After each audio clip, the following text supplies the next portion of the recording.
తెలంగాణలో అధికారపక్ష ప్రజాప్రతినిధులకు ఉప ఎన్నికల సెగ తప్పడం లేదు. ఎమ్మెల్యేలకే కాదు మంత్రులకు కూడా హుజురాబాద్ ఉప ఎన్నిక పెద్ద తలనొప్పిగా మారుతున్నట్లు కనిపిస్తోంది. ఎంత పటిష్ట బందోబస్తుతో వెళ్లినా పర్యటనల్లో ఆందోళనలు పరిపాటిగా మారుతున్నాయి. మంత్రుల టూర్లలో రోప్ పార్టీలు భద్రత కల్పిస్తున్నా కాన్వే అడ్డగింతలు షరా మామూలవుతున్నాయి. హుజురాబాద్పై కురుస్తున్న వరాల వర్షంతో రాజీనామాలు చేయాలన్న డిమాండ్లు వెల్లువెత్తుతూ ఎక్కడికెక్కడ చికాకు పరుస్తున్నాయంట. కేటీఆర్ దగ్గర నుంచి మల్లారెడ్డి వరకు అందరూ ఆ బాధితుల లిస్టులో చేరిపోతుండడం విశేషం.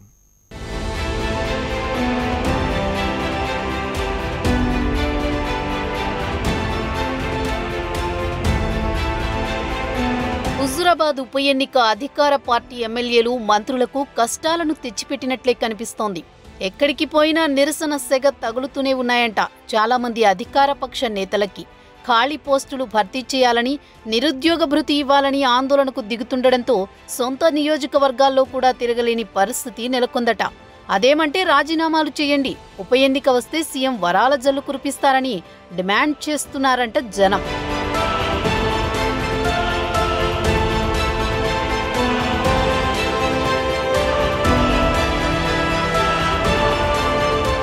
న్యూస్ ముందు నుంచే చెప్తున్నట్లు ఎంకి పెళ్లి సుబ్బిచావుకు వచ్చినట్లు తయారైందంట టీఆర్ఎస్ ప్రజాప్రతినిధుల పరిస్థితి. హుజురాబాద్ ఉప ఎన్నికలు అధికార పార్టీ ఎమ్మెల్యేలకు కొత్త సమస్యలు తెచ్చిపెడుతూనే ఉన్నాయంట. నిన్న మొన్నటి వరకు తమ నియోజకవర్గాల్లో కనీస భద్రత లేకుండా తిరిగిన అధికార పార్టీ ఎమ్మెల్యేలు ఇప్పుడు భద్రత లేకుండా బయటకు వెళ్లాలంటే ఆలోచిస్తున్నారంట.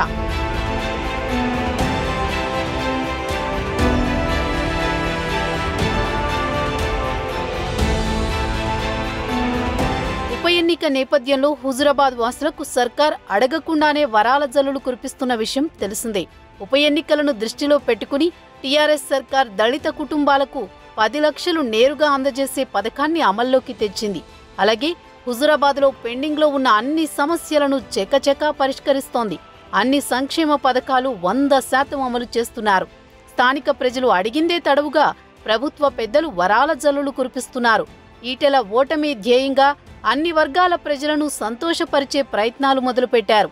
దీంతో ఇతర నియోజకవర్గాల ప్రజల్లో సహజంగానే కొంత అసంతృప్తి మొదలైంది.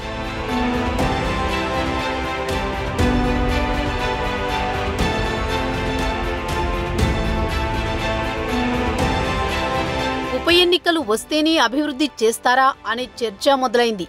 ఈ పరిస్థితులను సద్వినియోగం చేసుకుని రాజకీయ లబ్ధి పొందాలని ప్రతిపక్షాలు భావిస్తున్నాయి. హుజురాబాద్ మాదిరిగానే తమ ప్రాంతాల్లో కూడా దళిత బంధు, ఇతర సంక్షేమ పథకాలు, అభివృద్ధి కార్యక్రమాలు పెద్ద ఎత్తున చేపట్టాలని ఆందోళన చేపడుతున్నాయి. ఖాళీ పోస్టుల భర్తీ చేపట్టాలని, నిరుద్యోగ భృతి ఇవ్వాలనే డిమాండ్తో అధికార పార్టీ నేతలను అడ్డుకునే యత్నం చేస్తున్నాయి.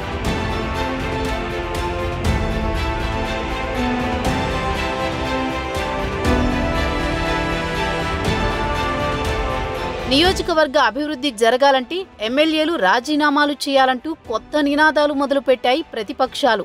ఇలా మిగతా నియోజకవర్గాల్లో అధికార పార్టీ ఎమ్మెల్యేలపై ఒత్తిళ్లు పెంచేందుకు ప్రతిపక్షాలు తీవ్రంగా ప్రయత్నిస్తున్నాయి. చాలా చోట్ల ప్రతిపక్షాల కార్యాచరణకు ప్రజల మద్దతు కూడా లభిస్తోంది.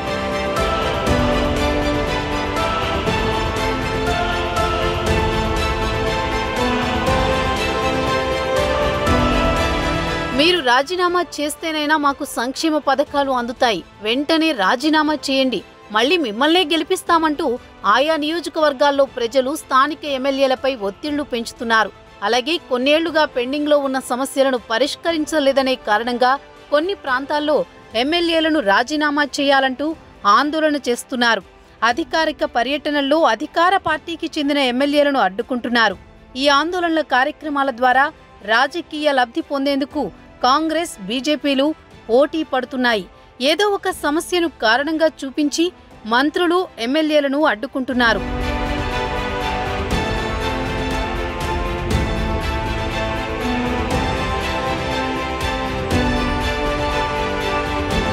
ఇటీవల మున్సిపల్ ఐటీ శాఖ మంత్రి కేటీఆర్ను సైతం రంగారెడ్డి జిల్లాలో 2 సార్లు అడ్డుకున్నారు. మహేశ్వరంతో పాటు కొత్తూరులో కేటీఆర్ను బీజేపీ, కాంగ్రెస్ శ్రేణులు అడ్డుకున్నాయి. అసాధారణ భద్రత ఉండే కేటీఆర్కు కూడా ఇబ్బందులు తప్పడం లేదంటే పరిస్థితి అర్థమవుతుంది. ఖాళీ ఉద్యోగాలు భర్తీ చేయాలని, నిరుద్యోగ భృతి ఇవ్వాలని డిమాండ్ చేస్తూ స్థానిక కాంగ్రెస్ నేతలు కొత్తూరులో కేటీఆర్ కాన్వాయ్ను అడ్డుకున్నారు. అలాగే మహేశ్వరం పర్యటనకు వచ్చిన కేటీఆర్ను ఇవే డిమాండ్లపై బీజేపీ కార్యకర్తలు, బీజేవైఎం కార్యకర్తలు, నేతలు తుక్కుగూడలో అడ్డుకున్నారు.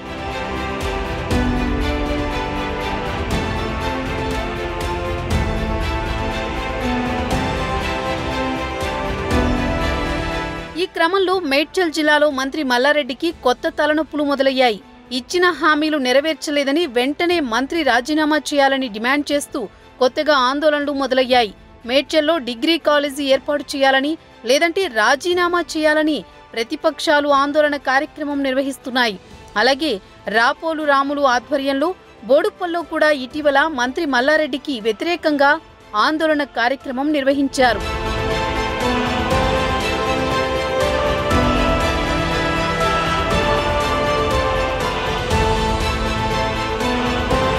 చేవెళ్లలో కళ్యాణలక్ష్మి కార్యక్రమంలో చెక్కుల పంపిణీకి వచ్చిన ఎమ్మెల్యే యాదయ్యను అడ్డుకునే యత్నం చేసిన బీజేపీ నేతలను పోలీసులు ముందస్తుగా అదుపులోకి తీసుకున్నారు.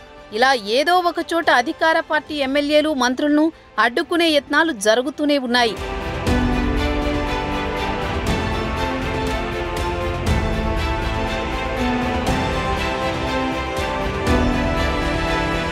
ఇక సోషల్ మీడియాలో ఉమ్మడి నల్గొండ జిల్లాకు చెందిన కొందరు ఎమ్మెల్యేలను మా కోసం రాజీనామా చేయండి సారు అన్న పోస్టులు వైరల్ అవుతూ తలనొప్పిగా తయారవుతున్నాయంట. ఇలాంటి పరిస్థితుల్లో పోలీసులు, మంత్రులు, ఎమ్మెల్యేలు అధికార పర్యటనలకు గట్టి బందోబస్తు ఏర్పాటు చేస్తున్నారు. నియోజకవర్గంలో ఎక్కడికి వెళ్లినా భద్రత పెంచుతున్నారు. మంత్రుల పర్యటనల్లో కట్టుదిట్టమైన భద్రత ఏర్పాటు చేస్తున్నారు. మొత్తం మీద హుజూర్ నగర్ ఉప ఎన్నిక సెగ గట్టిగానే తగులుతున్నట్టు కనిపిస్తోంది టీఆర్ఎస్ లీడర్లకి.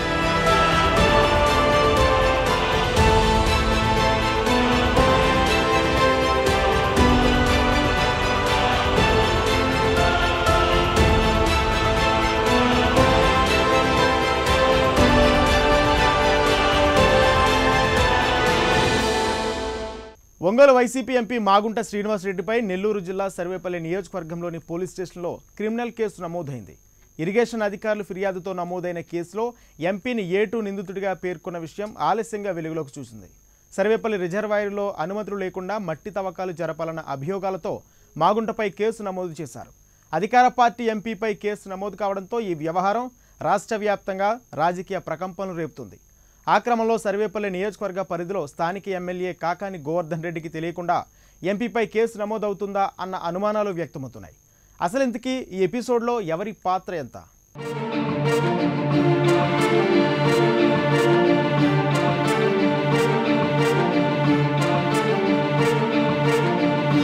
నెల్లూరు జిల్లాలో మంత్రి అనిల్ కుమార్ యాదవ్, సర్వేపల్లి వైసీపీ ఎమ్మెల్యే కాకాని గోవర్ధన్ రెడ్డిల మధ్య ఆధిపత్య పోరు పతాక స్థాయికి చేరుతున్నట్లు కనిపిస్తోంది. అది కాస్త తాజా పరిణామాలతో వైసీపీ పరువు తీసిందనే అభిప్రాయాలు వ్యక్తమవుతున్నాయి. నెల్లూరు జిల్లాలో గత కొంతకాలంగా అధికార పార్టీ నేతల మధ్య అంతర్గతంగా తీవ్రస్థాయిలో నెలకొన్న విభేదాలు, అదే పార్టీకి చెందిన ఒంగోలు ఎంపీ మాగుంట శ్రీనివాసులరెడ్డిపై కేసు నమోదుతో ఒక్కసారిగా బట్టబయలయ్యాయి.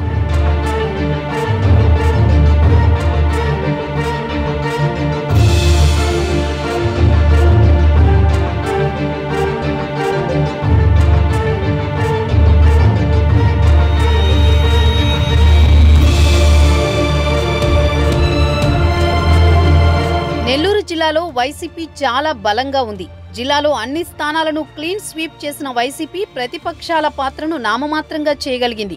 అందుకేనేమో అధికార పార్టీ తనకు తానే ప్రతిపక్షాన్ని సృష్టించుకున్నట్లు కనిపిస్తోంది. అలా సొంత పార్టీలోనే విపక్షం ఏర్పడడం వైసీపీ శ్రేణుల్ని ఆందోళనకు గురిచేస్తోంది.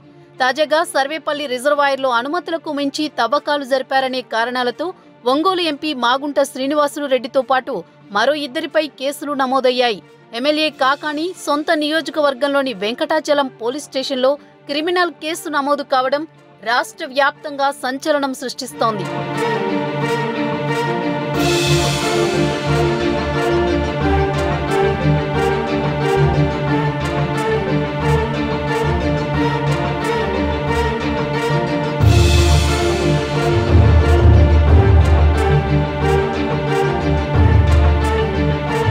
నెల్లూరు జిల్లా జిల్లాలో అధికార పార్టీ ప్రజాప్రతినిధులు భారీగా మైనింగ్ మాఫియాకు పాల్పడుతున్నారని ప్రతిపక్షాలు విమర్శలతో పాటు ఆందోళనలు కూడా చేస్తోంది.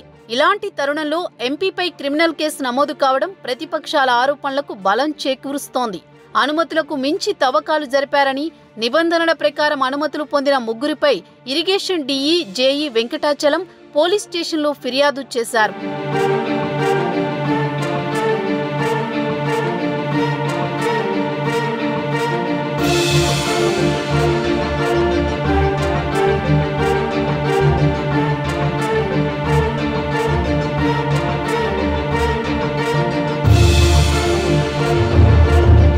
పలు సెక్షన్ల కింద జూన్ 21న కేసు నమోదు చేశారు. ఇప్పుడది ఆలస్యంగా వెలుగు చూసింది.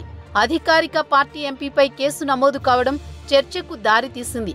వాస్తవానికి జిల్లాకు చెందిన మంత్రి అనిల్ కుమార్ యాదవ్, సర్వేపల్లి ఎమ్మెల్యే కాకాణి గోవర్ధన్ రెడ్డి మధ్య కొంతకాలంగా విభేదాలున్నాయనే టాక్ ఉంది. దీంతో మంత్రి అనిల్ కు సంబంధించిన డిపార్ట్మెంట్ అధికారుల ఫిర్యాదుతో ఏమాత్రం ఆలస్యం చేయకుండా పోలీసులు కేసు నమోదు చేయడంపై సర్వత్రా చర్చ జరుగుతోంది.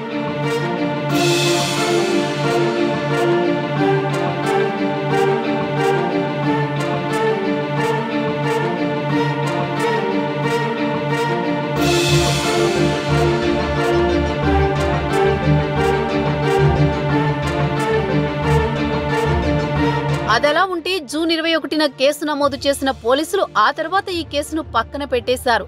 సర్వేపల్లి రిజర్వాయర్లో తవ్వకాలకు సంబంధించి అనుమతులు, కేసు నమోదు వంటి వివరాలను ఇటీవల టీడీపీ నేతలు ఆర్టీఐ చట్టం ద్వారా సేకరించారు. ఈ క్రమంలోనే ఎంపీ మాగుంటపై కేసు నమోదైన విషయం వెలుగులోకి వచ్చింది.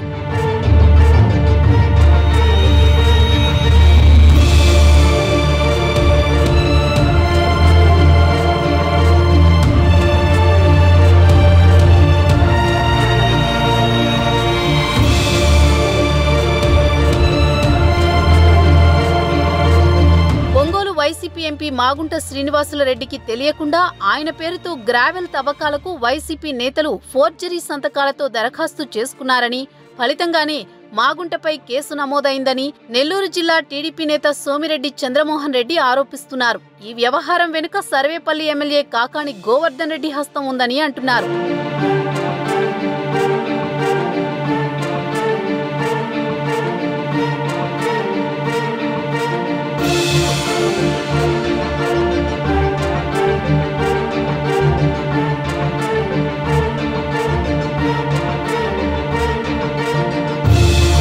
మరోవైపు కాకాణి గోవర్ధన్ రెడ్డి ప్రమేయం లేకుండా ఏ అక్రమాలు జరగవనే ఉద్దేశంతోనే విచారణకు మంత్రి అనిల్ ఆదేశించారని సర్వేపల్లి ఎమ్మెల్యే అనుచరులు అంటున్నారు. తమ నాయకుడిని కేసులో ఇరికించి బద్నాం చేయాలనే కుట్రలో భాగంగానే విచారణకు ఆదేశించారని ఆరోపిస్తున్నారు.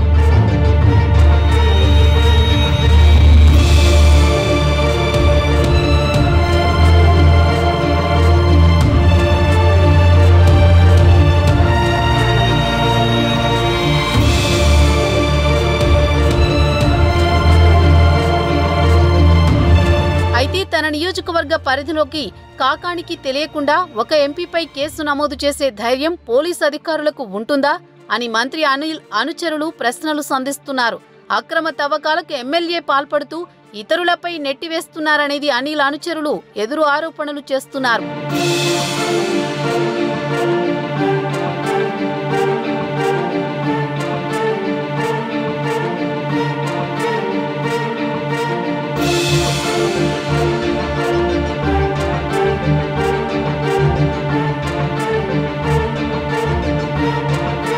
మాగుంటపై కేసు చేయించి పార్టీని వీధిన పడేయాలన్న ఉద్దేశంతోనే కాకాణి ఇదంతా చేయించారని అనిల్ అనుచరులు ఆరోపిస్తున్నారు.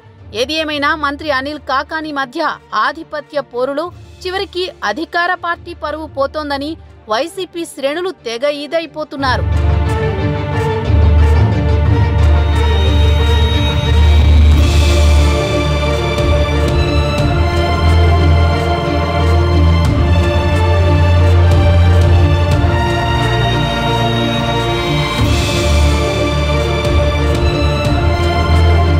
చిత్తూరు జిల్లాలో 16,000 మందికి ప్రత్యక్షంగా 50,000 మందికి పరోక్షంగా ఉపాధి కల్పిస్తూ వేల కోట్లలో పన్నులు కడుతోంది అమర్ రాజా కంపెనీ. అలాంటి అమర్ రాజా సంస్థని మూసివేయించాలి అని ముందే అనుకుని దానికి అనుగుణంగా అడుగులు వేసినట్లు బలమైన అనుమానాలు కలుగుతున్నాయి. ప్రభుత్వ పెద్దల ఒత్తిళ్లు, రాజకీయ జోక్యం లేకుండా అంతర్జాతీయ స్థాయిలో పేరు పొందిన సంస్థకు పీసీబీ మూసివేత నోటీసులు ఇచ్చే అవకాశమే లేదని అధికారులే చెబుతున్నారు. దీనిపై కంపెనీ వివరణ కూడా వినిపించుకునే స్థితిలో లేదంట యంత్రాంగం. అసలు ఒకవైపు అప్పుల కోసం నానా తిప్పలు పడుతున్న ప్రభుత్వం, మరోవైపు వేల కోట్లు పన్నులు కట్టే కంపెనీలను దూరం చేసుకోవడం సమంజసమేనా?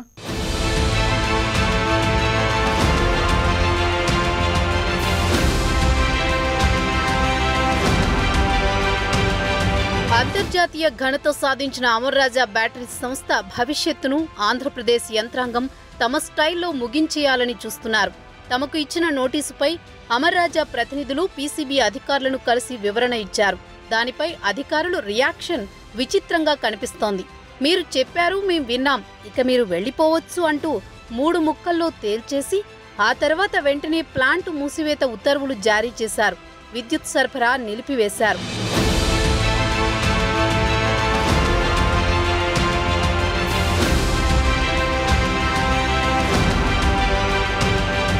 అమర్ రాజాను మూసివేయించాలని డిసైడ్ అయి దానికి అనుగుణంగా అడుగులు వేసినట్లు బలమైన అనుమానాలు కలుగుతున్నాయి. ప్రభుత్వ పెద్దల ఒత్తిళ్లు, రాజకీయ జోక్యం లేకుండా జాతీయ, అంతర్జాతీయ స్థాయిలో పేరొందిన సంస్థకు పీసీబీ మూసివేత నోటీసులు ఇచ్చే అవకాశమే లేదని అధికారులే చెబుతున్నారు.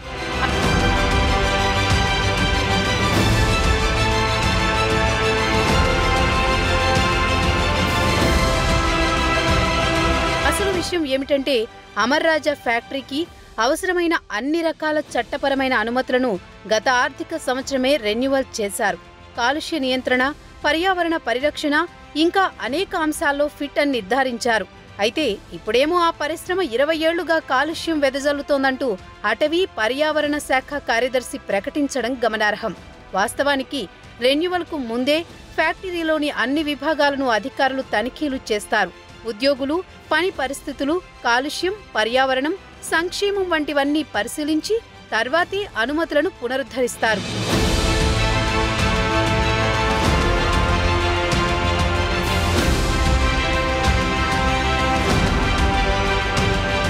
అమర్ రాజాకు కూడా అలాగే అనుమతులు రెన్యువల్ చేశారు. అప్పుడు అధికారంలో ఇదే ప్రభుత్వం ఉంది. మరి అప్పుడు కనిపించని కాలుష్యం ఇప్పుడే ఎందుకు తెర మీదకు వచ్చింది? ఇది రాజకీయ కాలుష్యం కాక మరేమిటి అనే ప్రశ్నలకు జవాబులు లేవు. అప్పుడంతా పద్ధతిగా సాగినందునే అనుమతులు పునరుద్ధరించారని, ఇప్పుడు పెద్దలు జోక్యం చేసుకున్నందునే కొర్రీలు పెడుతున్నారనేది కాదనలేని వాస్తవం. స్థానికులకు ఉపాధి కల్పించడమే కాదు, సామాజిక అభివృద్ధితో పాటు రాష్ట్ర ఆర్థిక అభివృద్ధికి అమర్ రాజా తోడ్పడుతోంది. ఇది ప్రభుత్వ రికార్డులే చెబుతున్న వాస్తవం. అందుకే గత పాలకులు ఫ్యాక్టరీని మరింతగా విస్తరించాలని కోరుకున్నారు.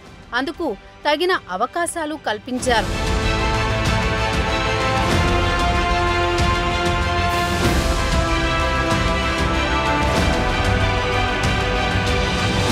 రెండు 2020-21 ఆర్థిక సంవత్సరంలో అమర్ రాజా సంస్థ 2608 కోట్ల రూపాయల పన్ను చెల్లించింది. గడిచిన 5 ఏళ్ల కాలంలో ఆ కంపెనీ చెల్లించిన మొత్తం పన్ను 11,865 కోట్లు. అందులో సగం అంటే 5,932 కోట్ల మేరకు రాష్ట్రం వాటాగా దక్కి ఉంటుందని అంచనా.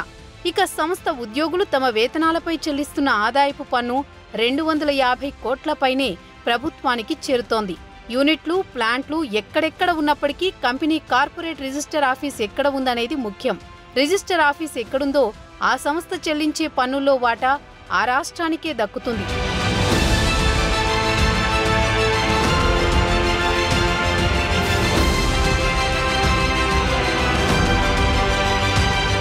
అమర్ రాజా కంపెనీ కార్పొరేట్ రిజిస్టర్డ్ ఆఫీస్ కూడా ఆంధ్రప్రదేశ్లోనే ఉంది. దీనివల్ల ఆ కంపెనీ చెల్లించే పన్నుల్లో వాటాలు ఏపీకే దక్కుతాయి. ఇక ముఖ్యమంత్రి జగన్ కుటుంబానికి చెందిన పరిశ్రమలు మన రాష్ట్రంలో, దేశంలో వివిధ చోట్ల ఉన్నా కార్పొరేట్ ఆఫీసులు మాత్రం హైదరాబాద్లో నమోదై ఉన్నాయి. అంటే ఆ కంపెనీలు చెల్లించే వివిధ రకాల పన్నుల్లో వాటా కేంద్రం నుంచి తెలంగాణకే వెళుతుందన్నమాట. అమర్ రాజా వేల మందికి ఉపాధి కల్పిస్తూ వేల కోట్ల పన్నులు కడుతున్న ఒక ప్రతిష్టాత్మక సంస్థ. అలాంటి సంస్థ పోతే పోని మేమే పొమ్మన్నాం, పోవాలని కోరుకుంటున్నామని ప్రభుత్వ పెద్దలు, అధికారులు వ్యాఖ్యానించడం తీవ్ర చర్చనీయాంశంగా మారింది.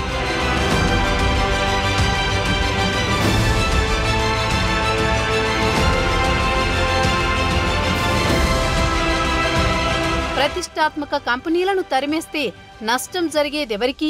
జాతీయ, అంతర్జాతీయ స్థాయిలోని పెట్టుబడిదారులు, పారిశ్రామికవేత్తలపై ఎలాంటి సంకేతాలు వెళతాయి? వీటి గురించి ప్రభుత్వం ఆలోచించదా అనే ప్రశ్నలు వినిపిస్తున్నాయి. ఒకవైపు అప్పుల కోసం నానా తిప్పలు పడుతున్న ప్రభుత్వం, మరోవైపు వేల కోట్ల పన్నులు కట్టే కంపెనీలను దూరం చేసుకోవడం సమంజసమేనా?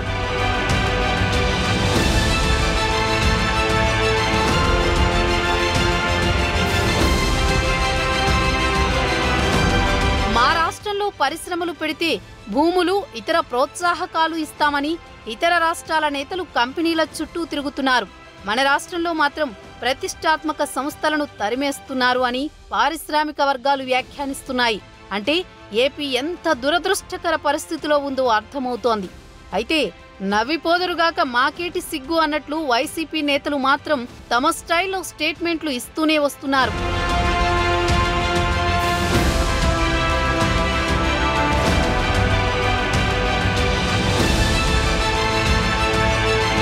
ఈ విషయంపై తాజాగా వైసీపీ ఎమ్మెల్యే రోజా మాట్లాడారు. అమర్ రాజా విషయంలో టీడీపీ రాజకీయం చేస్తోందని విమర్శించారు. రాష్ట్రంలో కాలుష్యం ఎక్కువగా ఉన్న 54 పరిశ్రమలకు కాలుష్య నియంత్రణ మండలి నోటీసులు ఇస్తే చంద్రబాబు మాత్రం ఒక అమర్ రాజా గురించే మాట్లాడడం సిగ్గుచేటంటున్నారు. అదేమంటే ఇది రాజకీయం కాదు, కాలుష్యం సమస్యగా మాత్రమే చూడాలని హితవు పలుకుతున్నారు. అమర్ రాజా కంపెనీని జగన్ ప్రభుత్వం మూసివేయాలని చెప్పలేదంట. తప్పులను సరిదిద్దుకుని నియమ నిబంధనలతో పరిశ్రమలు నడిపించాలని అమర్ రాజా ఫ్యాక్టరీ యాజమాన్యాన్ని అధికారులు కోరారని రోజా చెప్పుకొచ్చారు. మరి జగన్ ముఖ్య సలహాదారు అంటోంది ఇది కాదు కదా.